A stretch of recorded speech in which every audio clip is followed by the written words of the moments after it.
Welcome students. और हमारा topic जो है आज का है वो है vehicle on a bank road. तो कल जो पिछले वीडियो है हमारा उसमें हमने पढ़ा है vehicle on a plane curve road. तो आज का जो टॉपिक है और उसके हिसाब से हम इसके बारे में पढ़ेंगे। तो सबसे पहले जो बैंकिंग होती है, बैंकिंग क्या होता है कि मान लो हमारे पास एक कर्व रोड है, उसमें आपने देखा होगा कि एक साइड जो है इनर एज जो है कर्व में इनर एज जो है वो उसका जो उसको रेज नहीं किया होता है, जो आउटर एज को हमने क्या किया होता है, रेज किया होता है। ये रोड की इनर एज है और ये आउटर एज। तो आउटर एज को आपने बहुत सारी जो हाईवेज होंगी या रोड्स होती हैं वहां पर जो है आपने जहां पर कर्व सरफेस आती है या कर्व रोड होता है तो उसमें जो आउटर एज होगी वो हमेशा क्या होती है, थोड़ी सी रेज अप होती है। और उसके बीच में जो इनर और आउटर के बीच में मान लो ये प्लेन, अगर ये एक्चुअल जो है अगर सरफेस होती प्लेन सरफेस होती तो फिर ये एक्चुअल है। और ये रेज कितना रेज किया है और इसके बीच में जो ये है एंगल थीटा। और मान लो यहां पर हमने एक ऑब्जेक्ट ली है या व्हीकल है और इस वक्त जो है इसमें इसके सेंटर ऑफ मास से जो डाउनवर्ड फोर्स एक्ट करती है वो है mg के बराबर।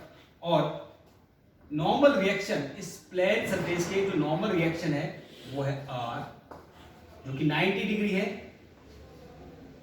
और इस पे अब यहां पर एक अंदर की तरफ जो है वो फोर्स ऑफ फ्रिक्शन जो है वो एक इनवर्ट डायरेक्शन में एक्ट करेगा और एक बाहर की तरफ जो है वो सेंट्रीफ्यूगल फोर्स होगी mv²/r। इसी तरह अगर यहां पर हम रेक्टेंगुलर कंपोनेंट्स निकालेंगे r के तो एक निकलेगा इस साइड, ये एंगल भी जो है वो थीटा होगा और ये निकलेगा cos r cos थीटा और इस डायरेक्शन में निकलेगा r sin थीटा। अब ये एंगल थीटा है, ये एंगल थीटा कैसे होगा मैं आपको यहां पर बताता हूं कि ये हमारे पास ट्राइंगल है, यहां पर बना रहे हैं, ये डाउनवर्ड्स mg है, ये थीटा है तो ये 90 है। और इस वक्त यहां पर r cos थीटा एक्ट कर रहा है और ये सरफेस है इस साइड, तो ये वाला एंगल जो है वो कितना होगा 90 माइनस थीटा, ये भी 90 माइनस थीटा होगा। और यहां पर जो है वो परपेंडिकुलर r एक्ट कर रहा है तो ये भी कितना होगा, ये दोनों एंगल जो है r जो है वो परपेंडिकुलरली एक्ट कर रहा है यहां पर, तो ये भी 90 होगा तो ये भी कितना हो जाएगा फिर थीटा 90 माइनस थीटा और ये थीटा, ये थीटा आ जाएगा तो ये थीटा के बराबर होगा। तो अब सपोज करते हैं कि यहां पर हमारे पास क्या है, late m be the mass of vehicle, m जो है मास ऑफ व्हीकल है और इसमें मान लो उसकी वेलोसिटी जो है वो v है and v is the velocity of vehicle, vehicle की वेलोसिटी जो है वो v है। और उस वक्त अगर हम देखें यहां पर जो फोर्सेस एक्ट कर रही हैं और साथ में थीटा लिया, थीटा जो है वो एंगल ऑफ बैंक रोड है या बैंकिंग एंगल जिसको हम बोलेंगे, और various forces acting on the vehicle. Vehicle की जो बहुत सारी फोर्सेस है वो कौन कौन सी है, एक वेट, पहला जो है वो क्या है, वेट है जो mg के बराबर है और ये कहां है, डाउनवर्ड्स की तरफ। दूसरा है नॉर्मल रिएक्शन और ये है perpendicular to the road, surface के परपेंडिकुलर है। अब अगर हम रिजॉल्व करें जो नॉर्मल रिएक्शन है और उसके रेक्टेंगुलर कंपोनेंट्स क्या हैं, टू रिजॉल्व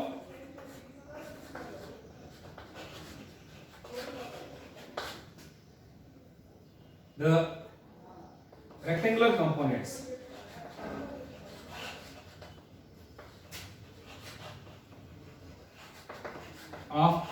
क्या क्या बनेंगे रेक्टेंगुलर कंपोनेंट्स, एक लिखेगा यहां पर इस डायरेक्शन में लिखेगा r cos थीटा, और cos थीटा जो है जो साथ में थीटा के साथ वाली जो साइड होती है उसमें cos थीटा लगता है, और जो उसकी अपोजिट साइड होती है तो वहां पर जो है sin थीटा लगता है। तो यहां पर जो रेक्टेंगुलर कंपोनेंट्स सीख लेंगे, एक जो है कंपोनेंट निकलेगा r cos थीटा, और दूसरा ये एक्ट करेगा अपवर्ड डायरेक्शन में, अपवर्ड्स, और दूसरा r sin थीटा, और ये एक्ट करेगा towards centre, towards centre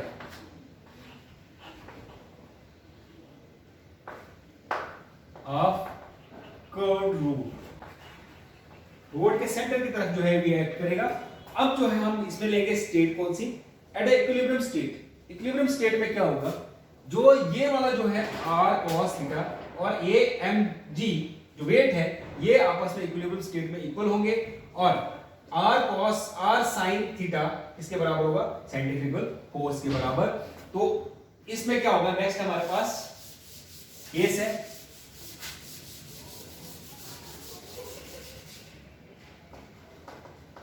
at an equilibrium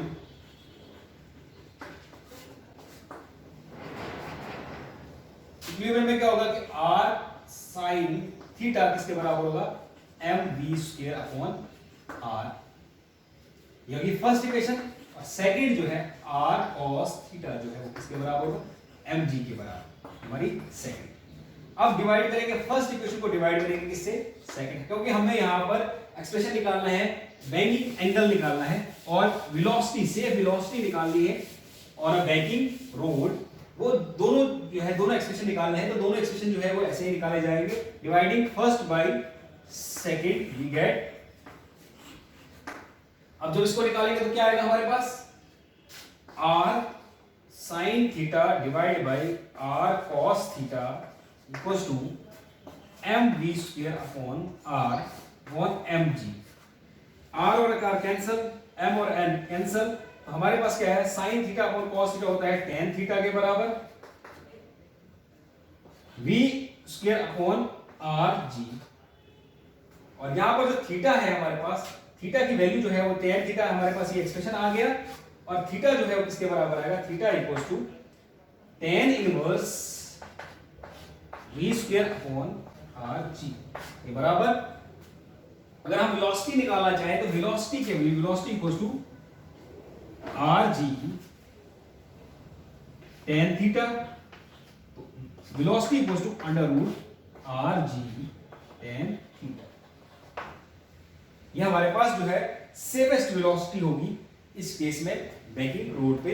तो ये हमने वेलोसिटी का एक्सप्रेशन निकाला है, और नेक्स्ट जो है हमने किसका निकाला एक्सप्रेशन, एक निकाला है थीटा बैंकिंग एंगल, और दूसरा वेलोसिटी सेफेस्ट वेलोसिटी। अब क्या होगा कि अगर आप जो है जब कर्व पे आप जब ज्यादा बड़ा रेडियस लोगे, अगर एक रेडियस बड़ा लेंगे उस वक्त जो सेंट्रीफ्यूगल फोर्स होगी और सेंट्रीफ्यूगल फोर्स जो होगी वो जो है वो कम लगेगी, क्योंकि सेंट्रीफ्यूगल फोर्स जो है वो किसके बराबर है, Fc इक्वल्स टू किसके बराबर है, mv स्क्वायर अपॉन r।